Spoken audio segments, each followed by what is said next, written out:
जय हिंद दोस्तों, रक्षा करने के चैनल में आपका स्वागत है। दोस्तों आज के इस वीडियो में मैं आपको 3 जानकारियां दूंगा, जैसा कि आप पीछे बोर्ड पे देख रहे हैं।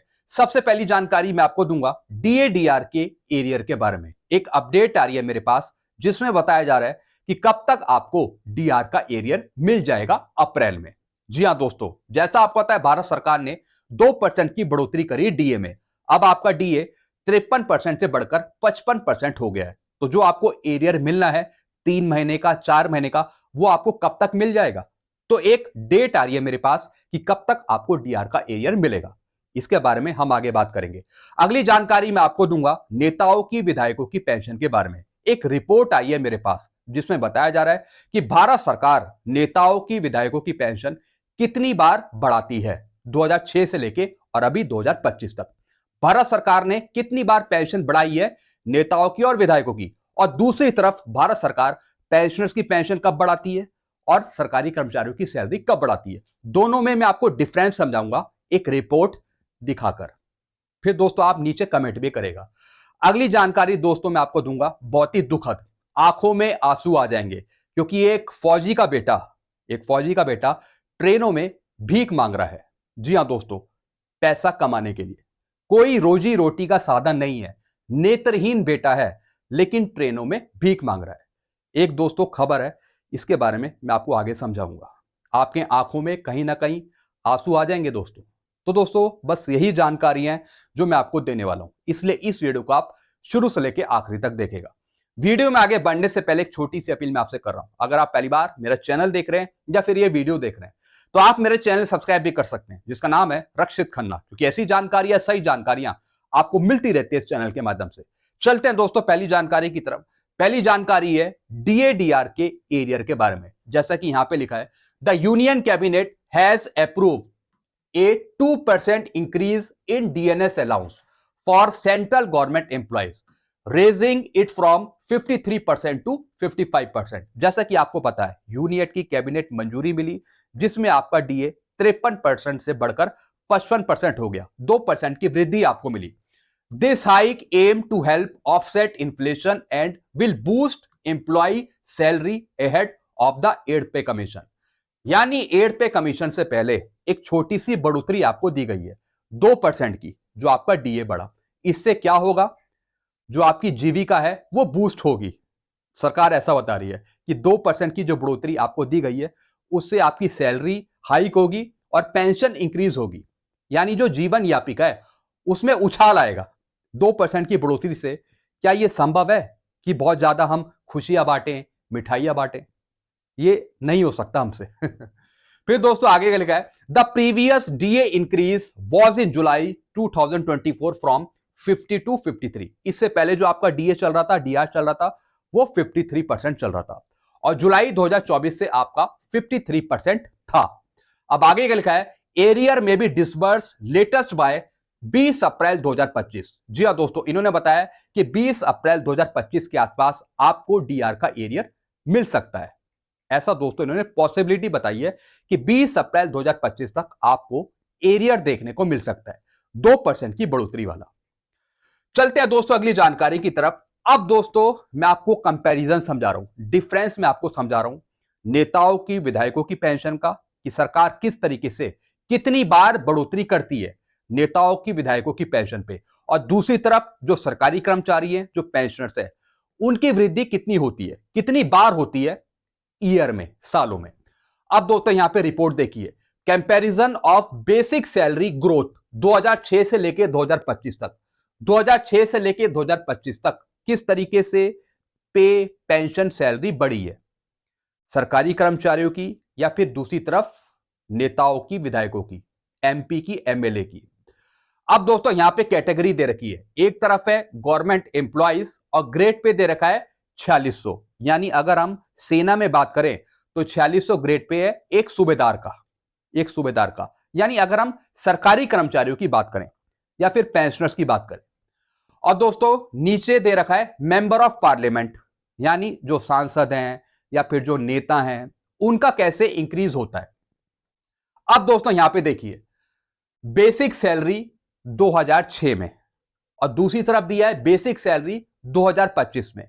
यानी 2006 से लेकर 2025 तक किस तरीके से पेंशन पे में डिफरेंस है एक नॉर्मल कर्मचारी की और दूसरी तरफ नेताओं की, विधायकों की। अब दोस्तों सबसे पहले मैं बात कर रहा हूं गवर्नमेंट एम्प्लॉय की, जिसका ग्रेड पे 4600 है। जैसे कि एक आर्मी में एक सूबेदार, बेसिक सैलरी दोस्तों 2006 में 12,540 और 2025 में है 44,900, यानी कितना परसेंट इंक्रीज हुआ है? 258.05%, 258% तक इंक्रीज हुआ है। पहले दोस्तों सरकारी कर्मचारी लेता था सैलरी 12,540, 2025 में यह हो गई 44,900, लगभग 258% की बढ़ोतरी। और अगर हम ग्रोथ देखें, अगर हम फिटमेंट फैक्टर देखें या फिर मल्टीप्लायर देखें, कितना ग्रोथ हुआ है एक सरकारी कर्मचारी की सैलरी में, तो 2.58 मल्टीप्लाई 2.58। अब दोस्तों अगर मैं मेंबर ऑफ पार्लियामेंट की बात करूं, सांसद की बात करूं, नेता की बात करूं, विधायक की बात करूं, तो उनकी कितनी सैलरी बढ़ती है? अगर मैं 2006 में देखूं तो 12,000 थी एक नेता की, विधायक की, पार्लियामेंट के मेंबर की 12,000, और 2025 में यह हो गई 1,24,000। अब दोस्तों आप यहां पे डिफरेंस देख रहे हैं, एक सरकारी कर्मचारी की बढ़ती है सिर्फ 44,900 और एक विधायक की, पार्लियामेंट के मेंबर की 1,24,000, यानी 933% की यहां पे बढ़ोतरी हो जाती है एकदम से। और दोस्तों अगर मैं ग्रोथ देखूं 2006 से लेकर 2025 तक, अगर मैं ग्रोथ देखूं तो 9.33 मल्टीप्लायर। इतना दोस्तों यहां पे डिफरेंस है एक नॉर्मल सरकारी कर्मचारी की सैलरी में और एक पार्लियामेंट के मेंबर की, चाहे विधायक हो चाहे फिर वो नेता हो। अब दोस्तों नीचे कुछ पॉइंट बताए हैं जो समझना बहुत जरूरी है। Government employ salary was revised only in 2006 and 2016। जो एक पेंशनर है या फिर एक सरकारी कर्मचारी है, उनकी पेंशन या फिर सैलरी तब बढ़ती है जब कोई पे कमीशन आता है, वैसे नहीं बढ़ोतरी होती। अगर आप जनरली देखें, यानी 2006 में बढ़ी और फिर 2016 में जब छठा पे कमीशन आया या फिर सातवां वेतन आयोग हमें मिला, तभी पेंशन बढ़ती है। लेकिन दोस्तों जो नेता हैं, विधायक हैं या फिर पार्लियामेंट के मेंबर हैं, उनकी कितनी बार बढ़ी ये यहां पे देखिए आप। एमपी सैलरी वॉज रिवाइज्ड इन 2006 में, 2010 में, 2018 में और फिर 2025 में, यानी 4 बार इंक्रीज हुआ सैलरी और पेंशन, 4 बार। दोस्तों ये बहुत बड़ी बात है। और दोस्तों अगर आप अभी का आंकड़ा देखें 2025 का, जैसे कि दोस्तों सरकार ने नेताओं की पेंशन बढ़ाई भी थी लगभग 24% तक, विधायकों की, तो दोस्तों आप खुद ही उसका परसेंटेज देख रहे हैं 933.33%, और दूसरी तरफ सरकारी कर्मचारी का सिर्फ 258%। अब दोस्तों दोनों के कामों में कितना अंतर है। एक तरफ नेता हैं जो फ्री की खाते रहते हैं, और दूसरी तरफ जो गवर्नमेंट एम्प्लॉई है जो देश की सेवा करके रिटायर हुआ है, उसका कितना बढ़ाती है भारत सरकार। ये एक सोचने वाली बात है। अब दोस्तों जो भी ये आंकड़े दिखाए गए हैं, ये बिल्कुल रियल आंकड़े हैं, बिल्कुल सही आंकड़े हैं कि किस तरीके से सरकार पक्षपात करती है, भेदभाव करती है, नेताओं को, विधायकों को हमेशा बड़ा बड़ा कर देती है। आप खुद ही देख रहे हैं 4 बार सैलरी पेंशन बढ़ी है नेताओं की, विधायकों की, जो मेंबर है पार्लियामेंट के 4 बार। और वहीं दोस्तों जो गवर्नमेंट एम्प्लॉई है, पेंशनर्स है, उनकी तभी पेंशन सैलरी बढ़ती है जब कोई नया पे कमीशन आता है, वैसे उनकी बढ़ोतरी नहीं होती। और अगर बढ़ोतरी होती भी है तो 6-6 महीने में जो उनको डीए मिलता है पेंशन पे या फिर सैलरी में, बस उतना ही मिलता है और ज्यादा कुछ नहीं मिलता। और बल्कि जो विधायक है, मेंबर ऑफ पार्लियामेंट है, इनको क्या कुछ नहीं मिलता, सब कुछ मिलता है। ज्यादा पे, पेंशन, सैलरी, हवाई यात्राएं, जो ट्रेनों में सफर करते हैं, और जो भत्ते हैं वो भी इनको बढ़े हुए मिलते हैं।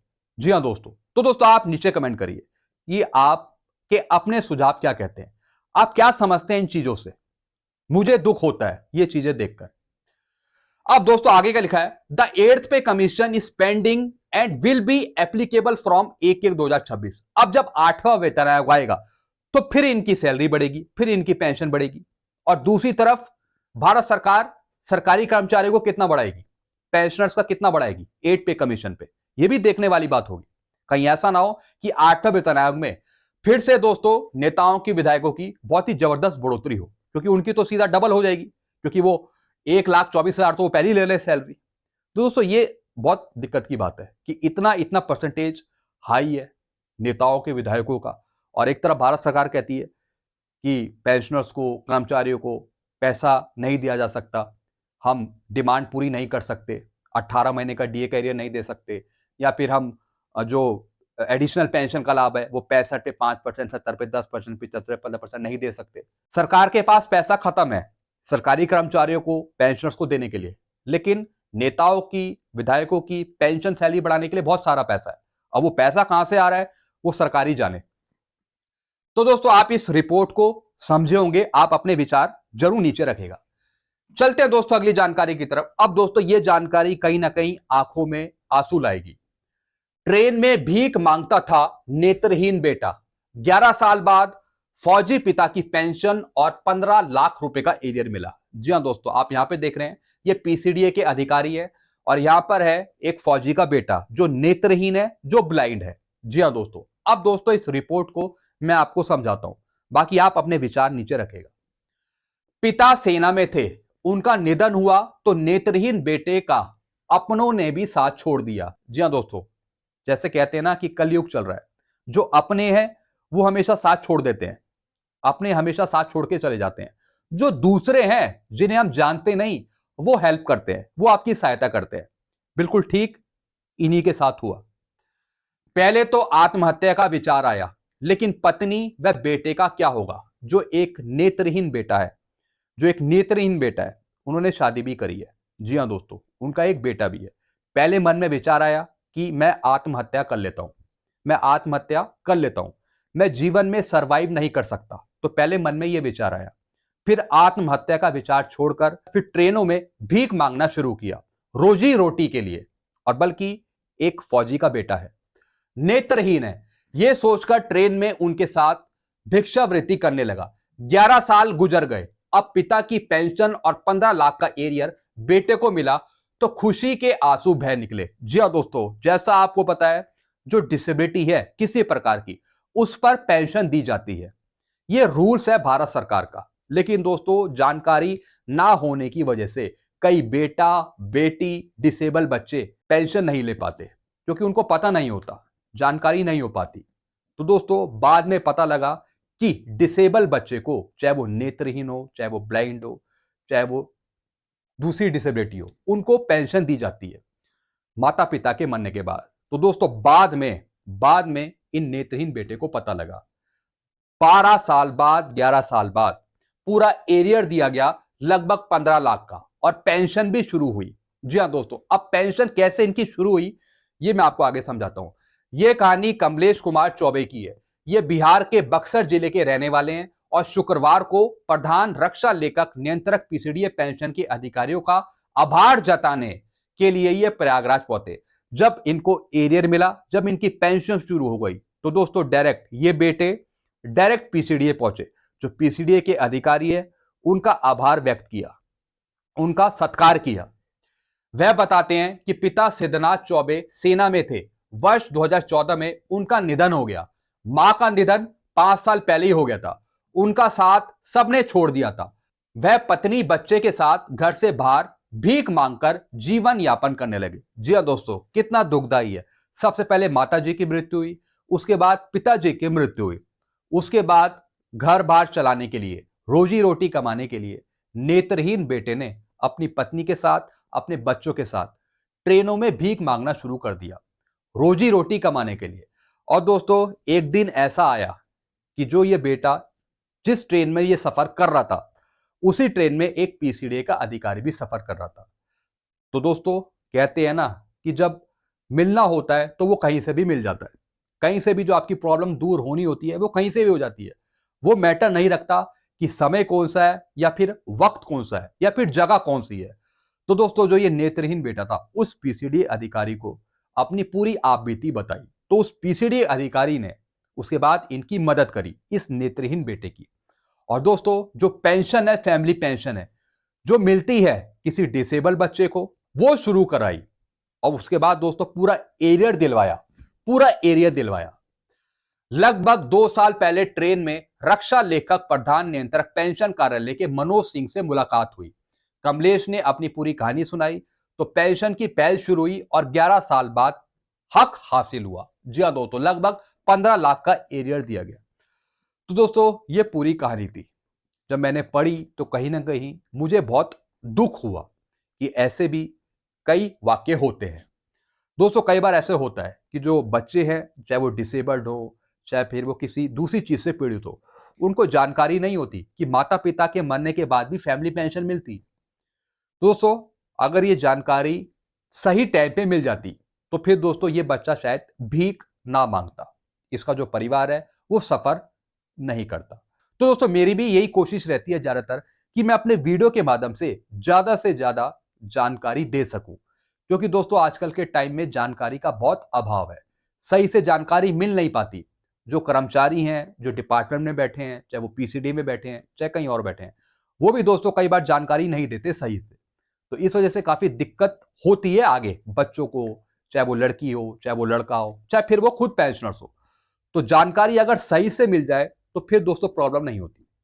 तो मेरा भी दोस्तों यही मकसद रहता है कि मैं आपकी किसी ना किसी तरीके से कुछ हेल्प कर पाऊं। जितने भी दोस्तों मेरी जो नॉलेज है वो आपके काम आ सके, ताकि आपको कोई दिक्कत ना हो। तो दोस्तों ये कुछ जानकारियां थी जो मैं लेके आया था। आई होप सारी जानकारी आप अच्छे से समझ होंगे। बाकी आपके अपने विचार क्या हैं, आप नीचे कमेंट बॉक्स में लिख सकते हैं। वीडियो में ही खत्म करता हूं। चैनल आपको अच्छा लगता है तो चैनल को आप सब्सक्राइब कर सकते हैं और वीडियोस को आप शेयर करना मत भूलेगा। Thank you so much.